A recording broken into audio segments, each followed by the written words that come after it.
teman-teman sekalian, senang sekali pagi ini kita boleh kembali beribadah kepada Tuhan.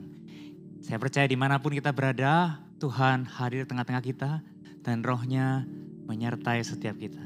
Mari kita datang membawa seluruh beran diri kita kepada Tuhan. Kita membawa segala pergumulan hidup dan diri kita ke hadapan Tuhan. Di dalam ibadah ini Tuhanlah yang mengundang kita. Dan Ia hadir bersama-sama dengan kita. Ibadah ini kita mulaikan di dalam nama Allah Tritunggal.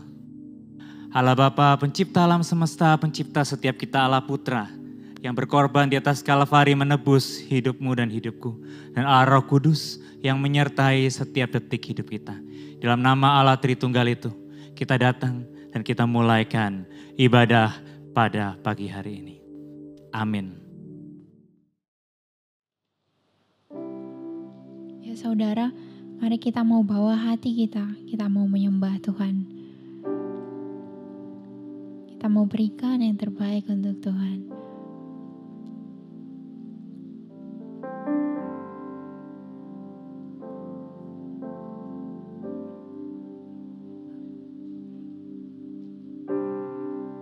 When the music fades, all is stripped away. And I simply come, longing just to bring something that's a word that will bless your heart. I'll bring you more than a song, for a song in itself is not what you have required.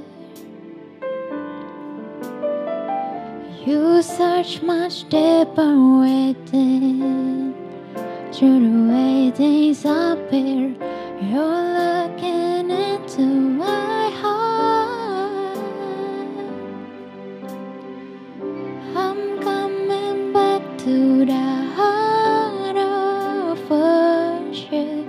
And it's all about you. It's all about you, Jesus. I'm sorry, Lord, for the things I've made it. And it's all about you. It's all about you, Jesus. Sekali lagi kita ucapkan lagu ini dengan lebih bersungguh-sungguh. King of endless world, no one could express how much you deserve.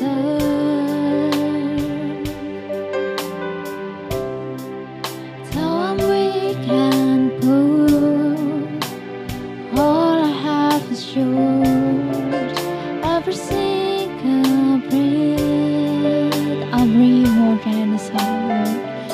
I'll bring you more than a song, for a song in itself is not what you have required. You search much deeper within, through the way things appear. You're looking into my heart. I'm coming back. I'm coming back to the heart of worship. And it's all about you. It's all about you, Jesus. I'm sorry, Lord, for the things I've made it. And it's all about you. It's all about you, Jesus. It's all about you. It's all about you. And it's all about you, Jesus. It's all about you. It's all about you. It's all about you. And it's all about you, Jesus. It's all about you. It's all about you. And it's all about you, Jesus. It's all about you. It's all about you. And it's all about you, Jesus. I'm coming back to the heart of worship. And it's all about you. It's all about you, Jesus. I'm sorry, Lord, for the things I've made it. And it's all about you. It's all about you, Jesus. Katakan sekali lagi, it's all about you, Jesus. It's all about you. Oh, it's all about you. It's all about you. It's all about you. And it's all about you, Jesus. It's all about you. It's all about you. And it's all about you, Jesus. Ya saudara, mari kita satukan hati kita. Kita mau beri kemuliaan yang terbaik untuk Tuhan kita. Kita mau puji namanya, Raja di atas segala raja.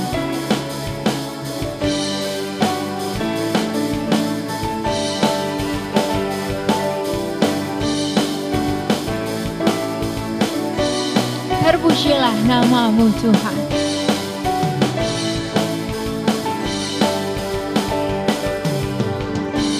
Terpujilah namamu Tuhan, kuat dan penuh kemuliaan. Satu suara kami nyatakan, kebesaran-Mu tetap selamanya. Terpujilah namamu Tuhan, ajaib dan penuh keagungan. Satu hati kami nyatakan, kerajaan-Mu kekal selamanya. Oh, oh, Engkaulah Raja atas dunia, yang menghancurkan kutub dan membebaskan jiwa. Kami bersorak, bertepuk tangan. Engkau Tuhan berjaya dan memerintah untuk selamanya.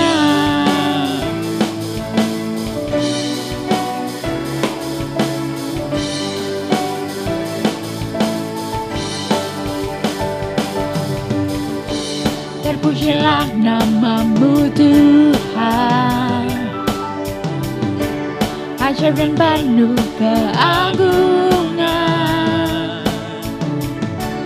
Satu hati kami nyatakan, kerajaan-Mu kekal selamanya.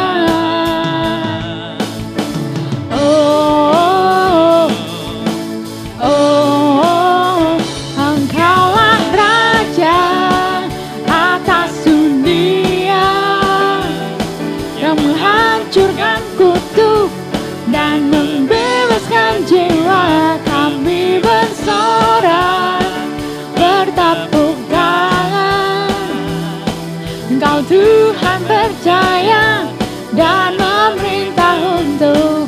Engkaulah Raja atas dunia, yang menghancurkan kutub dan membebaskan jiwa.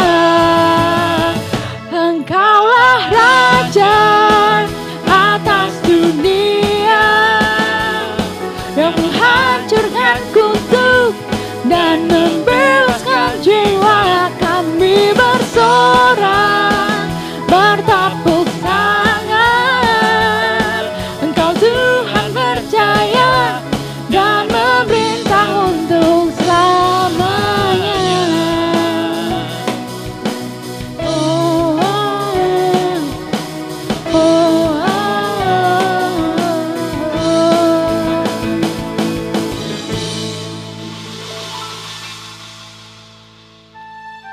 ya saudara, hanya dalam Tuhanlah tak ada ketakutan dan tak ada keraguan. Karena hanya di dalam Tuhanlah sumber kekuatan kita. Dan kami percaya bahwa janji Tuhan yang sanggup.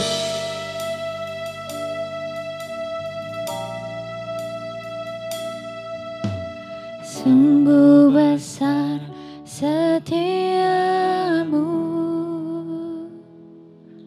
Kau nyatakan bagiku. Kau Bapa yang selalu mengerti isi hatiku. Kemuliaan-Mu Kau janjikan, aku tetap percaya, ku percaya janji-Mu ajaib terukir dalam kehidupanku.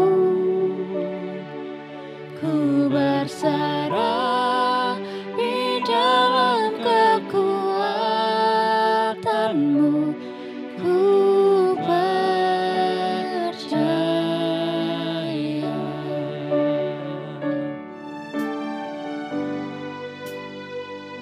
Sungguh besar Bapa setiamu, sungguh besar setiamu, Kau nyatakan bagiku. Kau Bapa yang selalu mengerti isi hatiku.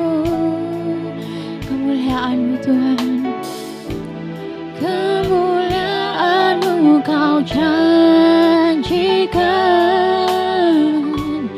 aku tetap percaya, ku percaya janji-Mu ajaib terukir dalam kehidupanku. Ku berserah di dalam kekuatan-Mu, hanya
Bapa, bila kami ada di tempat kami sekarang ini, kami bisa berada di tempat kami masing-masing, sungguh kami bersyukur.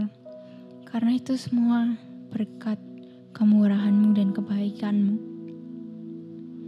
Ya Bapa, Kau yang tahu hari-hari kami yang jalani. Engkau yang tahu Tuhan setiap pergumulan kami. Dan Engkau juga yang tahu Tuhan setiap struggle kehidupan kami. Tuhan, sungguh setiap hari yang kami lewati kadang terasa begitu sulit bagi kami. Tuhan, kami percaya akan janji-Mu. Kami percaya akan kekuatan-Mu ya Tuhan.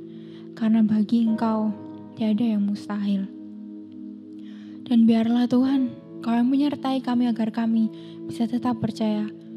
Kau yang ajar kami ya Tuhan, agar kami bisa terus bertumbuh di dalam Engkau dan memuliakan Engkau di dalam kehidupan kami sehari-hari. Terima kasih ya Bapa atas penyertaan-Mu. Terima kasih ya Bapa atas perbuatan-Mu yang begitu dahsyat dalam hidup kami. Ku percaya janji-Mu ajaib, terukir dalam kehidupanku. Ku berserah di dalam kekuatan-Mu. Ku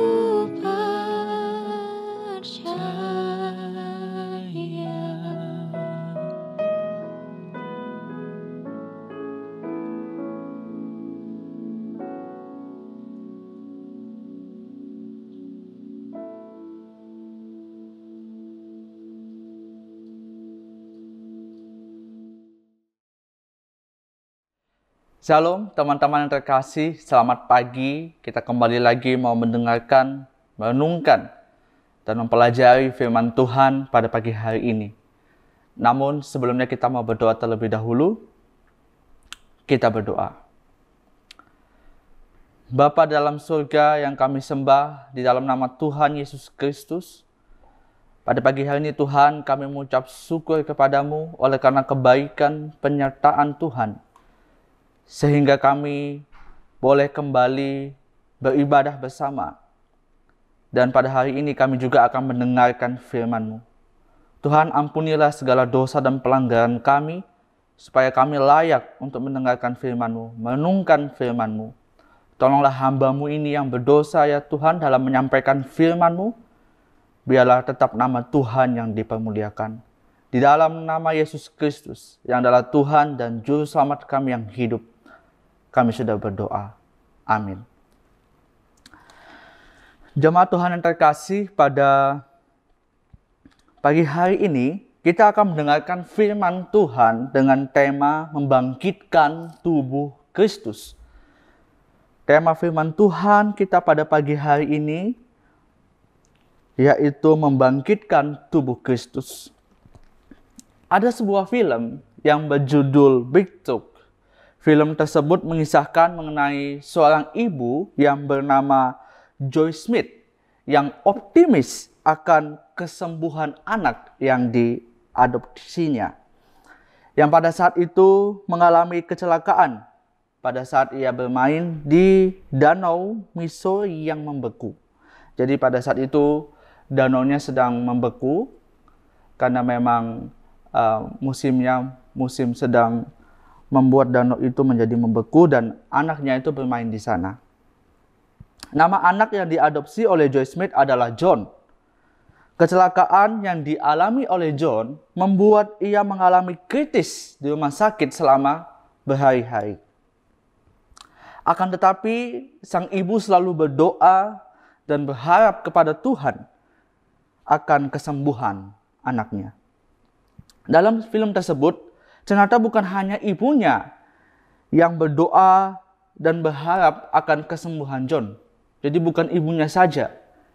Namun ada papa angkatnya, ada pendetanya, ada teman-temannya, ada lingkungan yang di sekitarnya, tetangganya, mendoakan dan berharap kepada Tuhan akan kesembuhan John. Singkat cerita, John sembuh dari masa-masa kritisnya dan dapat kembali beraktivitas seperti biasa. Melalui kisah tersebut, ada satu poin penting yang menarik. Poin penting yang menarik tersebut adalah kehadiran maupun doa daripada teman-temannya, pendetanya, bahkan orang-orang yang ada di sekitarnya yang mendukung kesembuhan John. Jadi, kita dapat memahami bahwa mereka sangat memiliki rasa empati terhadap situasi yang dialami oleh John dan keluarganya. Teman-teman yang terkasih, pada saat ini kita juga akan menungkan firman Tuhan mengenai menjadi seorang anak Tuhan yang hidupnya saling mengasihi dan mendukung satu sama lain tanpa membeda-bedakan suku, ras, dan budaya orang tersebut. Dan itu menjadi sebagai wujud dari satu tubuh di dalam Kristus. Marilah kita terlebih dahulu membuka Alkitab dan membaca Alkitab kita dari surat 1 Korintus pasal 12 ayat 12 sampai 27. Surat 1 Korintus pasal 12 ayat 12 sampai 27. Saya akan membacakannya untuk teman-teman sekalian. Karena sama seperti tubuh itu satu dan anggota-anggotanya banyak. Dan segala anggota itu sekalipun banyak merupakan satu tubuh. Demikian pula Kristus. Sebab dalam satu roh kita semua, baik orang Yahudi maupun orang Yunani, baik budak maupun orang merdeka, telah dibaptis menjadi satu tubuh dan kita semua diberi minum dari satu roh. Karena tubuh juga tidak terdiri dari satu anggota, tetapi atas banyak anggota. Andai kata kaki berkata, karena aku bukan tangan, aku tidak termasuk tubuh. Jadi benarkah ia tidak termasuk tubuh? Dan andai kata telinga berkata, karena aku bukan mata, aku tidak termasuk tubuh. Jadi benarkah ia tidak termasuk tubuh? Andai kata tubuh seluruhnya adalah mata, di manakah pendengaran? Andai kata seluruhnya adalah telinga, di manakah penciuman? Tetapi Allah telah memberikan kepada anggota masing-masing secara khusus suatu tempat pada tubuh seperti yang dikehendakinya. Andai kata semuanya adalah satu anggota, di manakah tubuh? Memang ada banyak anggota, tetapi hanya satu tubuh. Jadi mata tidak dapat berkata kepada tangan, aku tidak membutuhkan engkau. Dan kepala tidak dapat berkata kepada kaki, aku tidak membutuhkan engkau. Malahan justru anggota-anggota tubuh yang nampaknya paling lemah yang paling dibutuhkan. Dan kepada anggota-anggota tubuh yang menurut pemandangan kita kurang terhormat, kita berikan penghormatan khusus. Dan terhadap anggota-anggota kita yang tidak elok, kita berikan perhatian khusus. Hal itu tidak dibutuhkan oleh anggota-anggota kita yang elok.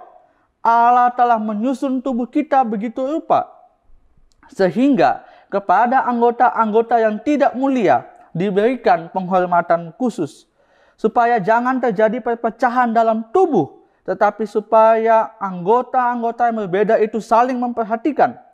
Karena itu, jika satu anggota menderita, semua anggota turut menderita. Jika satu anggota dihormati, semua anggota turut bersukacita. Kamu semua adalah tubuh Kristus dan kamu masing-masing adalah anggotanya. Demikianlah firman Tuhan. Sebelum jauh ke dalam pembahasan mengenai perikop tersebut, saya akan menjelaskan terlebih dahulu latar belakang surat 1 Korintus maupun latar belakang perikop yang sudah kita baca.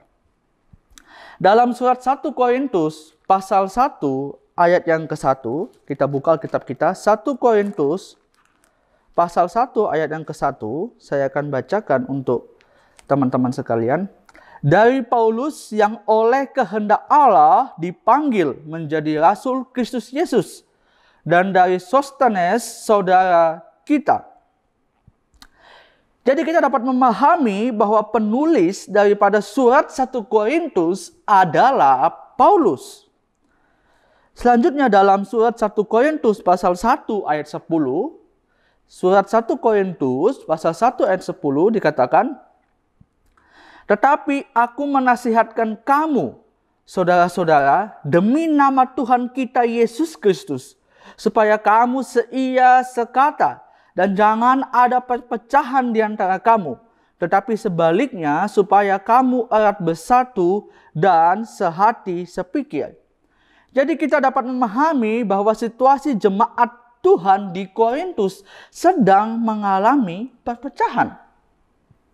Lalu kita mau melihat lagi di dalam surat 1 Korintus pasal 1 ayat yang ke-12. Demikian, "Yang aku maksudkan ialah bahwa kamu masing-masing berkata, aku dari golongan Paulus, atau aku dari golongan Apolos, atau aku dari golongan Kefas, atau aku dari golongan Kristus." Jadi kita dapat memahami bahwa penyebab perpecahan di jemaat Korintus adalah perbedaan aliran ataupun perbedaan golongan. Ada golongan Paulus, golongan Apolos, golongan Kefas. Kefas itu berarti Petrus. Dengan demikian kita dapat memahami bahwa surat 1 Korintus pasal 12 ayat 12 sampai 27 adalah nasihat Tuhan kepada jemaat Tuhan yang ada di Korintus. Nasihat dari Tuhan yang Tuhan pakai Paulus untuk menasihatkan jemaat Tuhan yang ada di Korintus, supaya mereka hidup di dalam persatuan maupun persaudaraan sebagai murid Yesus Kristus dan di dalam Yesus Kristus. Jadi inilah yang merupakan salah satu latar belakang dari surat 1 Korintus secara keseluruhan maupun surat 1 Korintus pasal 12 ayat 12 sampai 27. Mari kita kembali berfokus kepada 1 Korintus pasal 12 ayat 12 sampai 27. Dalam ayat 12 dikatakan demikian. "Karena sama seperti tubuh itu satu dan anggota-anggotanya banyak, dan segala anggota itu sekalipun banyak merupakan satu tubuh, demikian pula Kristus." Jadi hal tersebut dapat diumpamakan sama seperti tubuh kita, ya. Tubuh kita ini satu, ya. Tubuh kita ini satu, namun memiliki anggota-anggota tubuh, yaitu ada kepala, ada leher, ada tangan, ada badan, pinggang, kaki. Itulah anggota-anggota tubuh kita. Akan tetapi anggota-anggota tubuh kita ini berada dalam satu tubuh. Dengan demikian, Paulus mau menasihati jemaat Tuhan di Korintus bahwa di dalam kekristenan ada berbagai macam banyak orang. Namun mereka itu semua berada dalam satu tubuh Yesus Kristus. Selanjutnya dalam ayat 13 dikatakan, "Sebab dalam satu roh kita semua, baik orang Yahudi maupun orang Yunani, baik budak maupun orang merdeka, telah dibaptis menjadi satu tubuh, dan kita semua diberi minum dari satu roh."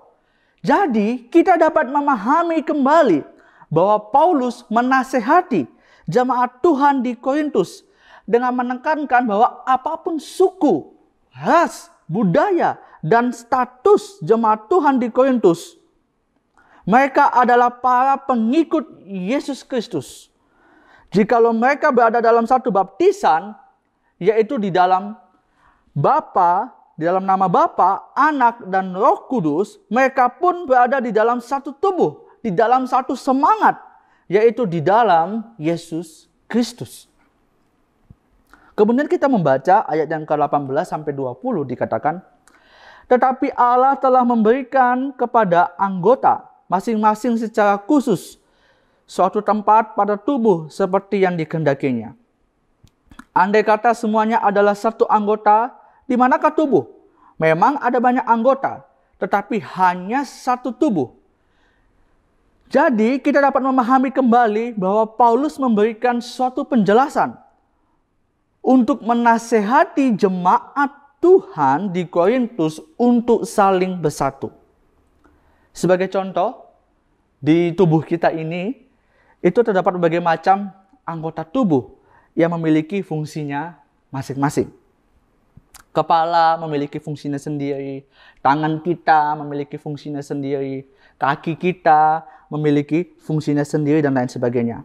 Akan tetapi, tentu saja fungsi-fungsi tersebut sudah berdasarkan kehendak Tuhan untuk dilakukan. Jadi apa yang ada pada tubuh kita ini, fungsi-fungsi anggota tubuh kita itu sudah berdasarkan kehendak Tuhan. Jadi kepala untuk berpikir sudah menjadi kehendak Tuhan. Memang kepala tugasnya, otak kita tugasnya untuk berpikir. Dan di dalam kepala kita ada otak. Sudah seperti itu yang dikehendaki oleh Tuhan.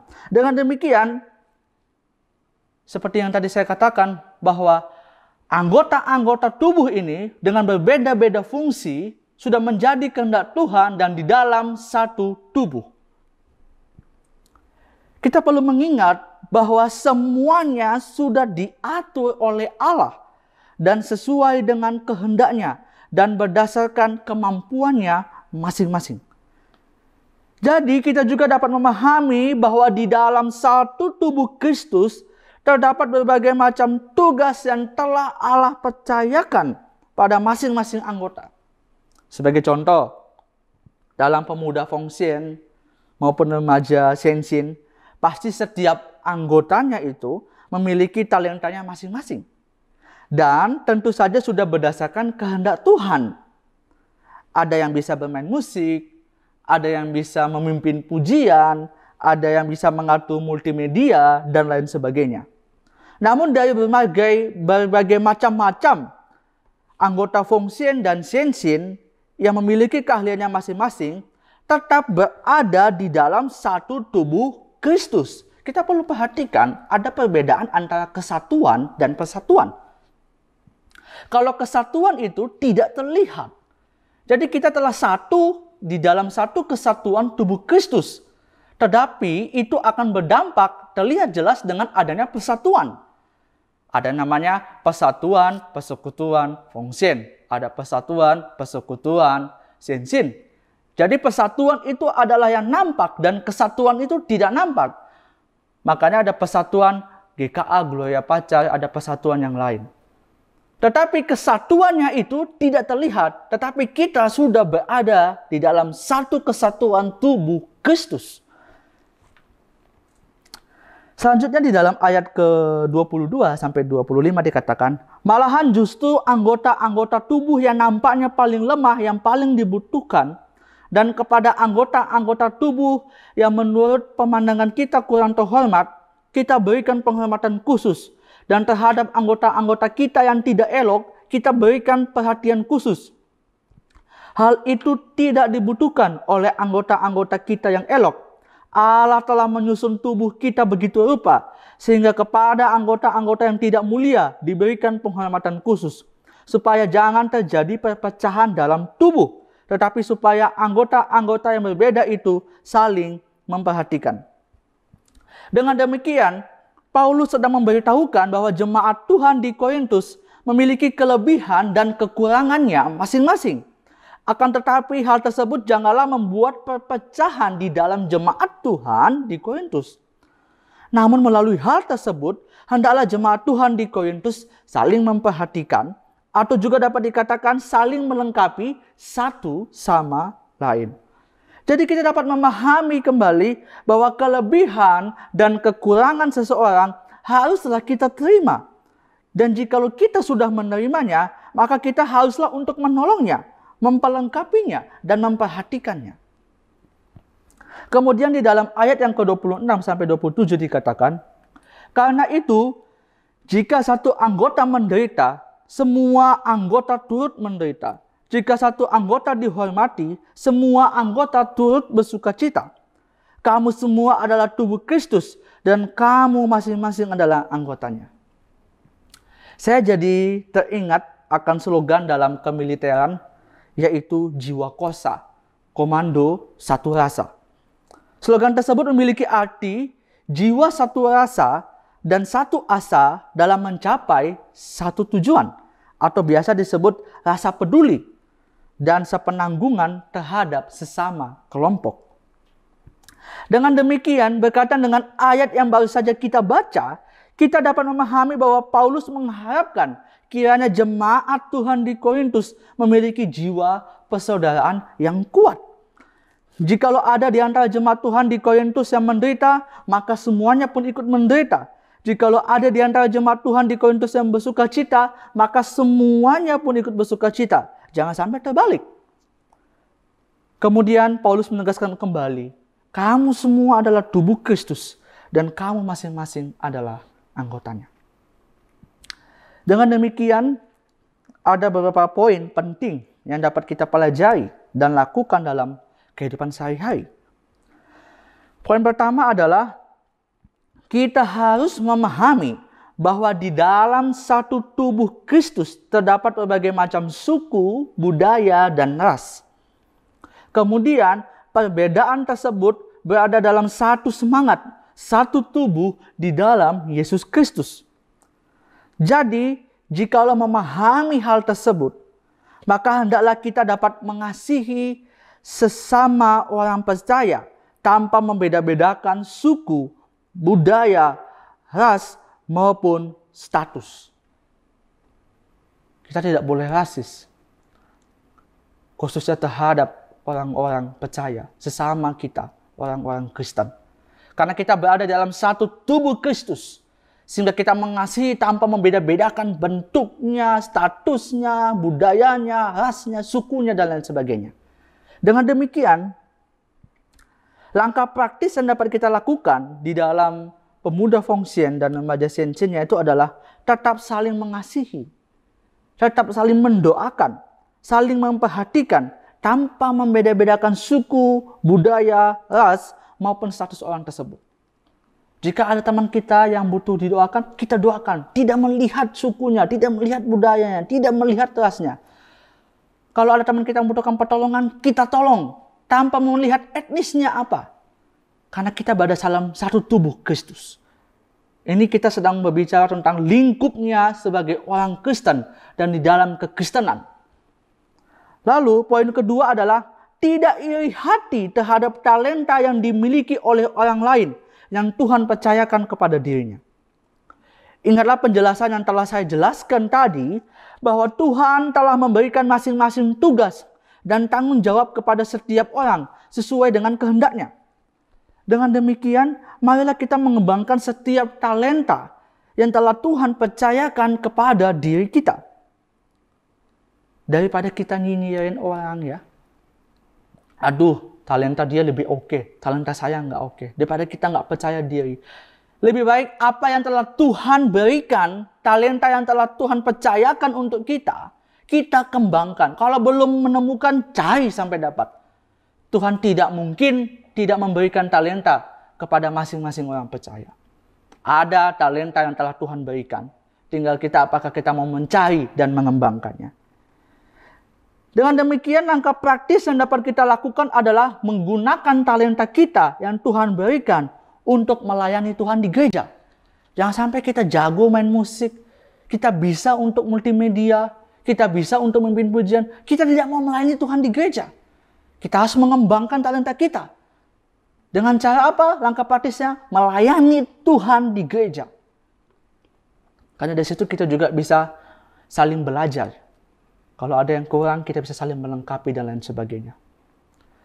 Poin ketiga adalah menerima setiap kelebihan maupun kelemahan masing-masing orang percaya. Terkadang kita ini lebih menerima kelebihan orang lain daripada kita menerima kelemahan orang lain. Namun melalui firman Tuhan pada hari ini, kita mau belajar untuk mau menerima setiap kelebihan ataupun kelemahan orang lain. Dengan demikian, langkah praktis yang dapat kita lakukan adalah saling memperlengkapi satu sama lain. Kalau teman kita si A tidak bisa melakukannya, kita bantu, kita tolong semampunya. Jangan sampai kita ejek, jangan sampai kita hina. Itu bukan berada dalam satu tubuh Kristus. Kita saling membantu, saling mengasihi sesama orang percaya. Tidak perlu di luar dulu, di dalam kekristenan dulu, di dalam anggota dulu. Itu yang perlu kita perhatikan. Jangan sampai kita terlalu memperhatikan bukan orang percaya, sehingga sesama anggota orang percaya kita melupakan. Itu tidak boleh. Paulus juga telah menegaskannya melalui firman Tuhan pada hari ini. Kita berada di dalam satu tubuh Kristus, di dalam satu kesatuan, di dalam satu semangat, di dalam Yesus Kristus.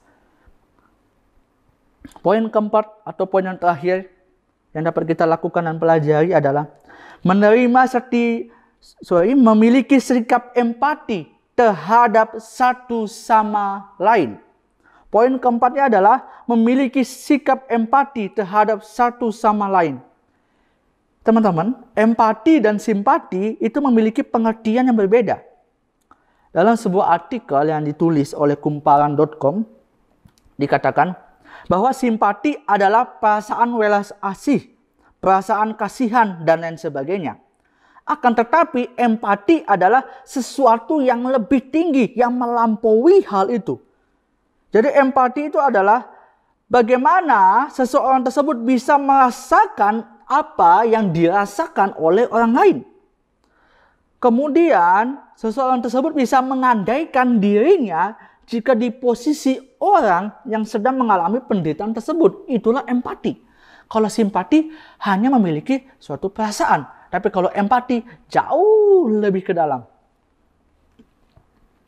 Jadi saya berharap pemuda Fongsian dan remaja Sian-Sian memiliki sikap empati terhadap satu sama lain.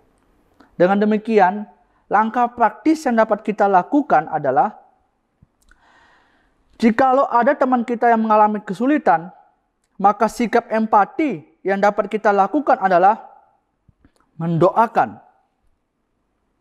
dan memberi semangat. Seperti kisah yang tadi, teman-temannya John, pendetanya John, papa angkatnya John, bahkan ibunya memberikan motivasi, memberikan semangat. Walaupun John dalam keadaan kritis, tapi selalu dibisikkan bahwa John akan sembuh. John akan mengalami pemulihan daripada Tuhan. Jika ada teman kita mengalami kedukaan, maka sikap empati yang dapat kita lakukan adalah memberikan penghiburan. Dengan demikian hal tersebut menunjukkan sikap satu rasa sesama anggota Fongsian dan Sian-Sian. Karena Fongsian juga memperhatikan adik-adiknya Sian-Sian. Jangan sampai kita juga sudah terlalu senior, kita tidak lagi mau memperhatikan adik-adik kita yang ada di bawah. Ingat, kita berada di dalam satu tubuh, di dalam satu kesatuan, di dalam satu semangat di dalam Yesus Kristus. Namun teman-teman, 4 poin yang saya utarakan dapat dilakukan jika kita sudah berada di dalam Yesus Kristus. Ingat, penegasan hari ini hanya untuk sesama orang seiman. Hanya untuk sesama seiman. Kita bisa melakukannya, 4 poin yang tadi, kalau kita berada dalam Yesus Kristus. Dengan demikian, langkah yang paling terutama dan utama adalah terimalah Yesus Kristus sebagai Tuhan dan Juru Selamatmu terlebih dahulu.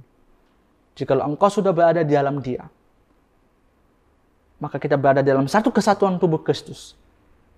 Dan kita dapat melakukan keempat poin tadi. Kiranya Tuhan memberkati kita. Kita berdoa. Bapa dalam surga yang kami sembah, di dalam nama Tuhan kita Yesus Kristus, pada pagi hari ini Tuhan, kami telah mendengarkan firman-Mu, di mana kami sebagai anak-anak Tuhan, sebagai satu kesatuan tubuh Kristus, memiliki hati untuk mau bersatu, untuk memiliki hati saling mengasihi dan saling memperlengkapi satu sama lain. Jangan sampai kita menjadi anak-anak Tuhan yang begitu sangat sombong dan tidak mau mengasihi saudara kami. Ya Bapa, Engkau tolong kami ya Tuhan. Terpujilah Engkau ya Tuhan. Di dalam nama Tuhan Yesus Kristus. Amin. Ya saudara, dengan hati yang bersungguh-sungguh bersama dengan seluruh umat Kristiani di dunia ini, mari kita mau ikrarkan pengakuan iman rasuli. Pengakuan iman rasuli. Aku percaya kepada Allah, Bapa yang Maha Kuasa, Khalik langit dan bumi, dan kepada Yesus Kristus anaknya yang tunggal Tuhan kita, yang dikandung dari Roh Kudus, lahir dari anak darah Maria, yang menderita sengsara di bawah pemerintahan Pontius Pilatus, disalibkan, mati dan dikuburkan, turun ke dalam kerajaan maut. Pada hari yang ketiga, bangkit pula dari antara orang mati, naik ke surga, duduk di sebelah kanan Allah, Bapa yang Maha Kuasa. Dan dari sana ia akan datang untuk menghakimi orang yang hidup dan yang mati. Aku percaya kepada Roh Kudus, gereja yang kudus dan am, persekutuan orang kudus, pengampunan dosa, kebangkitan tubuh, dan hidup yang kekal. Amin.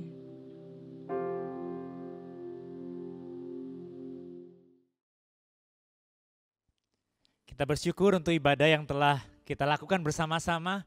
Kita percaya Tuhan boleh ada dan memberkati setiap kita. Mari kita saat ini bangkit berdiri, kita membawa seluruh diri kita. Ketika kita berdiri di hadapan Tuhan, kita bukan hanya melakukan sebuah aksi fisik, tetapi kita menyerahkan seluruh diri kita kepada Tuhan. Dan di akhir ibadah ini, mari kita mengakhiri dan mempersembahkan hidup kita kepada Tuhan. Kita menerima berkat daripada Tuhan. Ya Tuhan, inilah hidup kami Tuhan, anak-anak muda yang telah Engkau tebus, biar kami bersinar bagi Tuhan, kami hidup bagi Tuhan. Kami juga mengalami berbagai macam pergumulan sama seperti orang-orang yang lain Tuhan.